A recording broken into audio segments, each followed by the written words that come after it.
rise to offer an amendment that would reinforce our commitment to protecting the employment rights of our brave service members. We've all seen this show before, Mr. Chairman. Let's not insult the intelligence of the American public. When we had an Employee Free Choice Act, the other side argued, we only want to protect the secret ballot.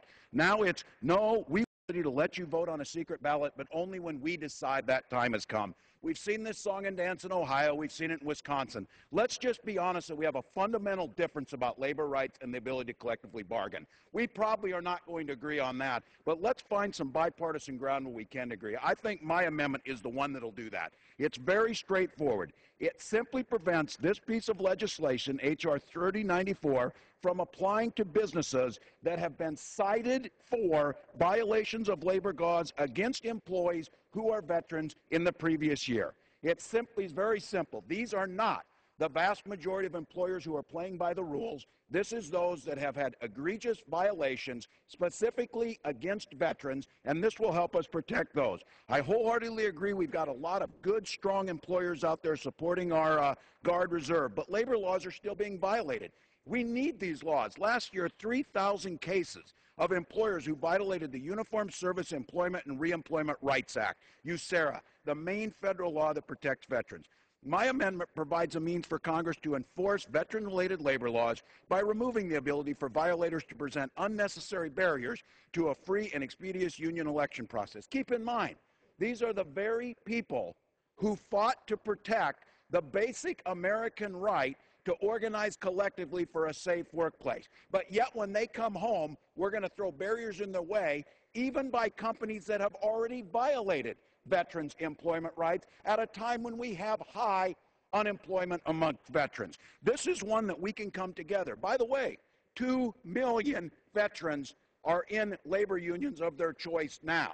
So this isn't a small number. This is a large number. Why would Congress hinder the ability for a veteran to choose whether or not they want representation? It's what they fought for. While my colleagues and I can debate the role of government in collectively bargaining, I don't believe there should be any difference in where we believe that this should not apply to violators of veterans' employment rights and allow them to make the choice. I reserve the balance of my time. Gentleman from Minnesota, Mr. Walz, reserves. What purpose does the gentleman from Minnesota, Mr. Klein, rise? Mr. Chairman, I rise in claim of time in opposition to the amendment.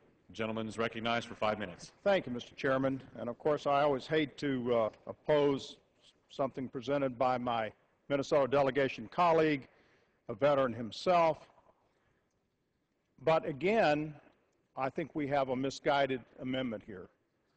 We are, in the last amendment, we were sort of taking a Occupy Wall Street moment and to express our outrage at the salaries or bonuses or compensation for executives, and we were going to punish workers because of our outrage. And unfortunately, we're sort of doing the same thing here. If you're a veteran and your employer has harmed any number of your rights under federal labor law, they've broken the law, and action ought to be taken against them. But now with this amendment, this would give this activist NLRB have an excuse to undermine the free choice of your co-workers in a union election. I don't think we want to do that. We want to support the rights of all workers. We want to, as the distinguished minority whip said, employers and employees ought to get a fair election. We want a fair election for employers and employees, for workers, whether they are veterans or not veterans. I, having spent some time in uniform myself, have a special place for veterans. I want to make sure they get everything that's coming to them. We owe them so much. But this amendment, unfortunately, would end up punishing them and their co-workers in an, I think, misguided effort to help them. We shouldn't do that. Let's support the underlying legislation and oppose this amendment. I reserve. The gentleman from Minnesota, Mr. Klein, reserves. The gentleman from Minnesota, Mr. Walz, is recognized. Well, thank you. I respect the chairman and the gentleman's opinion on this, but I want to be very clear. The only people this applies to is violators of veterans' workplace employment. These are veterans returning home who choose to have union representation, who have fought for that right in uniform and are now being told this. The NLRB said this is no problem being able to put in. It's at no cost to the taxpayer to be able to do this. And the thing that I hear coming up in the discussion today was we need to have more time to explain it to them. I have tremendous faith in the ability of our folks who served in split-second life and death decisions overseas serving in combat to be able to, after with the information they're giving, whether they want representation or not being drug out in litigation for 2 years so they can protect their rights against employers previously cited in the 1 year. These are not the good actors. These are the bad actors. I don't like the underlying bill. I'm trying to make it better. Why are we protecting the 1% of bad actors in this at the expense of a veteran who has the right to organize? With that, I reserve the balance of my time. Minnesota, Mr. Walz reserves. The gentleman from Minnesota, Mr. Klein, is recognized. Thank you, Mr. Chairman. Again, may I inquire as to how much time remains on either side? Yeah, the gentleman from Minnesota, Mr. Klein, has 3 minutes remaining, and the gentleman from Minnesota, Mr. Walz, has 1.5 minutes remaining. Thank you, Mr. Chairman. I think there's some confusion here. The other gentleman from Minnesota says that these are talking about veterans who have chosen to have a union. The point is, we don't know if they've chosen to have a union. We don't know that. That's what the election is for. And they deserve the time and the opportunity to ask questions, get answers, hear from all sides, and make an informed decision. And what the underlying bill does, it says you get at least 35 days. And I would remind my colleagues that the current mean time, average time, is 31 days, and the median time is 38 days.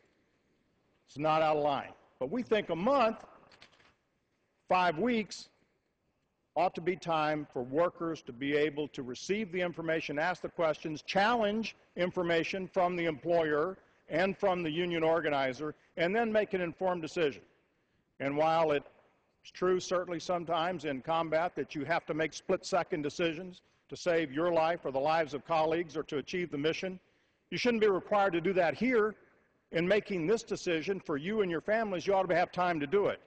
And because an employer has misbehaved in the example of this amendment, the employer should be punished for that if he's broken law, but the employees should not be deprived of the opportunity to make an informed decision, and that's what this amendment would do. So again, reluctantly, I oppose this amendment and support the underlying bill, and I reserve. Gentleman from Minnesota, Mr. Klein, reserves. The gentleman from Minnesota, Mr. Walz, is recognized. Well, thank you, and I express my disappointment, gentlemen. I do respect his service, and we have a fond attachment to our veterans in getting this right. Let me do something that doesn't happen down here very much to show you how small this is. I'll read you the entire amendment.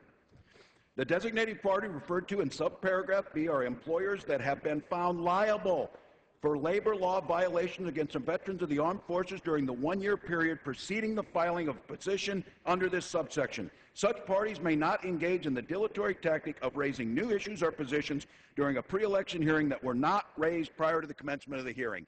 No matter how you feel about the underlying bill, if we really want to make this better and try and reach across together, maybe this is one area we could do. I would urge my colleagues on both sides of the aisle, do what's right, pick off these bad employers so that they can't engage in these tactics against veterans. Let's get our folks back to work, and let's agree to disagree on the fundamental underlying bill on labor. This one we shouldn't, and I yield back the remainder of my time.